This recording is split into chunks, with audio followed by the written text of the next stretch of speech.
Hey, welcome to this week's live summer conversation. I am so excited that you're here and it's been a fun week. I hope you're having a fun week. I know that we're going to be bringing some real fun, interesting information here for you. And really, I feel like the theme needs to be how to flow. How to flow when life just kind of pops up and does what it feels like. Today is just joining now. So there may be a slight delay to my audio as she joins the call, but her name is Katherine Pomerantz. And it looks like she's just about to pop on. And I'm so excited to see her enjoying the outdoors. Hi. Yes. Hello. How are you? Oh, I'm really appreciating the flow thing today because the plumbers are here ripping out a wall in my house. So it's the backyard space today. And I just had an outage, so I couldn't go live as planned, as we had originally planned, the two of us. So we're here. Yeah. And it just shows what we as women are capable of doing and how we can just go with it. And I think anyone who's listening, I'm just saying hello to everybody here, waving. Hello, everybody. Okay, imagine this. You're a woman and you've got a lot going on. Those plates are spinning, but you keep them all doing their thing while taking care of all those around you, taking care of yourself and making bank in your business. Like, we have the ability to do these things. And sometimes life just throws us those curveballs. But I feel like as women, life has prepared us to be prepared to handle and to still show up with grace in spite of it all. And also, I just really want to invite in, though, of course, with the self-care piece, it's okay when things don't go all as planned. And it's okay when we maybe show up not as graciously because we are human. And so we're here to chat about what's vibing with us this summer and this season in our life and business, and how we need to really make space to expand our capacity by caring for ourselves so that we are ready for those times where we really do need to be flexible and flow. And we get to have grace on each other in the process. So tell me about what that's been looking like for you, Katherine, and what's rising to the surface for you. Yeah. I am really glad that we got to do this. We've been noodling back and forth about ooh, what should we talk about? And that idea of both expanding your capacity for self-care and allowing for space and grace for all the stuff that might come up is really how my summer has been going. Because like you, I am a business owner and my daughter is very young. She's almost 2.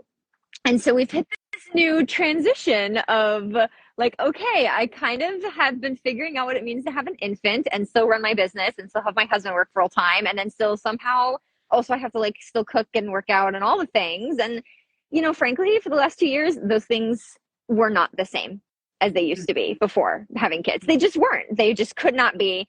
And I've given myself a lot of room to this is the season of life. And someday I'm going to pick stuff back up. And I'm going to find new ways to support myself. And so this summer, I feel has been this radical exploration of how I can put myself first now that my daughter isn't so literally physically attached to me in the same way.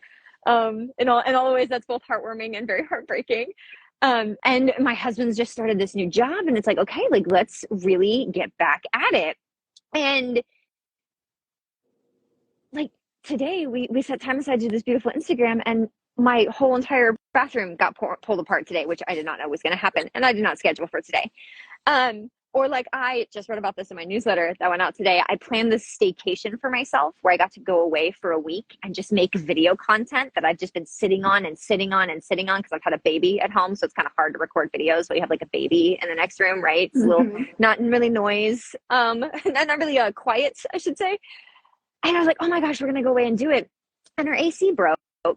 And so now, instead of me having this beautiful hotel room alone and my pretty outfits and all of the video stuff, I'm no, my husband, my toddler, my dog, my sister-in-law who was there to babysit for us is now all in the same hotel room with me. And it's wow, this kind of Yeah. Sounds like it. Yeah. But I had this really beautiful moment where I've been practicing like this new capacity for like it's a wild idea that I tried to do this in the first place. It's a wild idea that I thought I could do this, but it was a really good idea. And I found both how to set really strong boundaries to still, I mean, I still went away for a week. And even though I only got a couple days to myself, I still did it. And I figured out how to set those boundaries. And I also figured out like the limits of those boundaries and where it stops feeling good and why I would bring those down, why other things would take priority, right? And there's a whole slew of emotions that were coming up, and I'm like, I am not failing. This is a good idea. This is a capacity shift. I am upgrading in the kind of self-care I'm allowing myself, and I'm not used to it. So first time you try, it may not feel great. And I was so like forcefully reminded in that moment of when I started finally working out again postpartum, and my body cannot do the same things, and I still can't do some of the same things 2 years later. I'm still figuring out what it means to get back into being like, because I am for those of you who don't know me, I was a dancer for many years, so I was like pretty active, and so that is like, and I've really missed it. But as soon as I got back into it, it's like, oh, this does not feel good. This does not feel good, but I know it used to. And so someday I'm going to get to a spot where I love this time and I crave this time and I can't wait to move my body. But like right now, yeah, my body is crunchy. It's stiff. It's sore in places I didn't know I could be sore. And so much when we talk about self-care, we get like no offense to our shiny Instagram live, we get the like, this is the shiny, beautiful way it looks. And it's going to be so like, it's going to be so luxurious and it's going to be so magical and you are capable of all these things. But if it's new for you, it may not feel good the first time you try it. It's true. Because it's different, right? And you have to expand to allow yourself. And there might be some weird things that come up as you're like making space for all of that. And so that is just like, I mean, what a beautiful day for this to happen, this conversation, in all honesty, Sheila, because it's like, this is one of those moments. I'm allowing big, beautiful things for myself. And so, okay, here's some of my old stuff just kind of coming up. We'll make space for this. We're gonna still have it happen. It's still a good idea, and we're still gonna show up next time. We're gonna do it again. The idea wasn't bad. We're just not used to it yet. We're out of practice. I love all of the variety of little stories that you brought into that piece, because that is really what it looks like, right? No rocket launching off the ground is a straight line. There's always the correction of the direction on the way. And in terms of, realizing that there are different ways that we can support ourselves through these times, and it is going to look different all the time. And yes, here you would think, okay, you're background in dance, your body's going to bounce back and feel like exactly the same. But the thing is, you're doing all of these other things and have all these different demands on your body as well. Yeah. This is when we get to lean into different self-care practices. Yes, keep stretching and moving to the capacity that you want. And this is where I love body workers. Like, I'm going to see my osteopath tonight, and it's like, hey, there's some things that he can do to help me to get more mobility, etc. Like, there's different people that are there to support us. So the key is we don't have to do it all by ourselves. Yeah. We can get the help, and we really need to empower ourselves to do that and to remind each other to do that, whatever that looks like for us. And this whole idea you had too of going away to do the content, like, again, it's like, oh, you get this idea of how wonderful it's going to be. And yet you still probably did more in those 2 days to yourself than you would have had you not booked it at all. Oh, absolutely. And then you also know, typically it's like, oh, I need to plan for more support or more time or more spaciousness than I think in order to accomplish something. And that's been true for me as well in so many different avenues of my life and business. And so I love that you shared that. And it's so important we have these conversations, that we're not just showing all this shiny, oh, look at my business, it is so wonderful, everything is beautiful. A successful business is made up of a whole lot of different action behind the scenes, disappointment, frustration, tears sometimes, and then a lot of celebration and the satisfaction of a job well done. Speaking of which, so Katherine, everyone has been on my podcast before. You can go check out the episode on Connect with Sheila Botello to hear her full story. However, Katherine, I want to properly let you share in your words, who you are, what you do for people to follow along on your journey. Well, thank you. I am Katherine Pomerantz, actress turned accountant, and now the team leader of Money Storyteller. We're a accounting firm and financial education company. So I love telling stories. I still tell stories. That's still my primary calling, and I can help make your financial statements as easy as reading a good novel, if that's of interest to you. So that's where I spend most of my time. And there is so much beautiful up-leveling and self-care that is needed, even in that work. And it's why hanging out with you is always so much fun, Sheila. There's so much great overlap in our areas of expertise. I feel the same. I really do. And I don't know if it's partially because my husband being a CPA, like there's, the languaging, but you just bring such a different flair to it. And it always reminds me, like every accountant I personally know is really fun and high vibe. And it's so anti the idea of what an accountant is. Like they're kind of depicted as being like kind of boring, bland. No, actually totally exciting. And I don't know if it's because you need to, in your role, be so creative with how to help different businesses accomplish different things and to look at what is the end result and the end goal. Like there is no straight line. Well, and it's why so much of like health and wellness is so cool to me, because if you have a good foundation, just a little bit of a structure, a little bit of a system, everything becomes possible. Yeah. So that's why I love accounting, is it's a really strong backbone to so much of the rest of business. And as long as that's kind of smoothed out, like go be creative, go be crazy, go be a little messy as we have been today. You've got something to fall back on. You've got really good habits that are going to support you through anything you want to do, any of these changes. And that can be true in your body, in your health, in your eating, in your money, Mm-hmm. And self-care, when I think about self-care, it really is so many different facets. Very often it's typically connected to people's health and wellness. We find now mental health is a big part of that. But then I also think about financial health, right? Yeah. Like when you are financially struggling, it's having a somatic impact on your body. Yeah.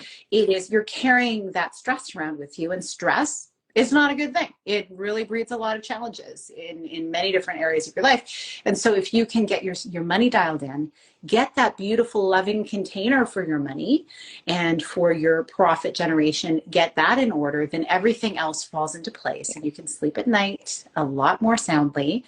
And you can also get out of your head and be more present with your loves. Because yes. I feel like as business owners, we definitely can spend a lot of time up here. And we feel sometimes like, yes, we're busy. Yes, we have a lot on the go. But a lot of it as entrepreneurs, it can just be the busyness of our minds. Yeah. And really, once we get that stuff dealt with, we can find there is more spaciousness. So yeah, speak to that a little bit about how you find you're helping your clients with that. Yeah, I was just like, this is why I love profit, because to me, you're describing what profit is. If I can help you figure out where you're the most profitable, then you can literally just stop doing everything else, because this is where you get the most bang for your buck. This is where you should be investing for more support, more time, more resources, more osteopaths in your life, more of all of the things that make you feel good so you can show up 100% in these small specific areas and get everything you want, right? Mm-hmm. That is what I get to do with clients, because we're so clear on their money stories and around like why they're in business and what their life is like, why their life has meaning. But obviously, yes, I'm a storyteller, so that's how I would say it. Like, where are you headed, right? What's the ending you want to go have? And so, yeah, that is where your profit is going to lie, because often what really lights us up is also really easy, which is also low cost, low effort, lots more reward. So finding those things, measuring those things, making those things really clear on like a balance sheet or a profit and loss statement, that's my jam. That's my life. That's what I do every day. And so, yeah, when you talk about ways to radically show up for yourself, that's where my head goes, is like, well, okay, where's your profit, mm-hmm. right? Are you being profitable? Do you even pay attention to that, right? Yeah. Yeah, it's true. We can get caught up in vanity metrics and in what other people are doing and what looks shiny and beautiful. And, hey, I just did a website rebrand. I kind of love it. I love your website, and I think everybody should go see it. It is katherinepomerantz.com, right? Great. Yeah. after this is all uploaded, and then when it's on the podcast, I'll make sure I have links to everything. It may just be like pretty basic at first because I'm going to be heading out after this, but I will make sure that I do that. So come back and check it out, everyone. And if nothing else, please hit follow on Katherine's account so you can see what's happening in her world. But that we love these things, like, oh, it's so pretty, it's nice. And right, where is the growth and where are the numbers leading us? Like we do need to start falling in love with that process, because when we do that and there isn't more profit, there is more capacity to help more people and to do more things. You get to actually live the type of life you want to live. You get to have the spaciousness. You get to serve in a way you want to serve and impact the world in the way that you most desire. Like my whole jam is impacting the world. Like I'm making a really beautiful impact in the way you choose without burning out. And profit will do that, because then you're not just having to use every hour and every moment of the day. So I love that. I want, as you listen to her other episode, and as you go to her website too, you'll see the whole hero's journey of money and the way she talks about it. It just lights me up because it makes me feel so more attuned to what is driving me and what is holding me back, based on the hero, the villain, all those things. It's a really fabulous way that she's put together how to talk about your money and your profits. So I invite you to go check that out. And Katherine, this was meant to be a really short conversation. I feel like we've shared a lot of information in a short time, as always. So I so appreciate you being here and being flexible today. And I want to celebrate us. Like, let's unashamedly celebrate ourselves today for what we were able to accomplish in like spur of the moment. Life kind of threw some stuff at us, both of us today. Yeah. And all is well in the world. And I feel like we can always, give more value as a result. So thank you for being here. Oh, well, thank you for having me. Please go check out our podcast episode and all the rest of Sheila's podcast episodes. Although if you're watching this, I'm sure you've already given them a listen. She's beautiful, beautiful light, beautiful. So lucky to get to have a conversation with you, and just do more of what you do, Sheila. Thank you, Katherine. I appreciate you. And I'll be seeing you in the Voxer. We'll be doing some more chatting. I love being able to connect with you in there. And everyone, I really appreciate you tuning in. And if you missed this, go back and listen. And we will also host this on the podcast in a coming week. But I so look forward to staying connected. And Katherine, have an amazing rest of your summer. And I hope that this renovation, as a result of this last minute thing that's happening in your house, makes it look even better. And you'll love that bathroom even more. Thank you. All the best, everybody. Talk soon.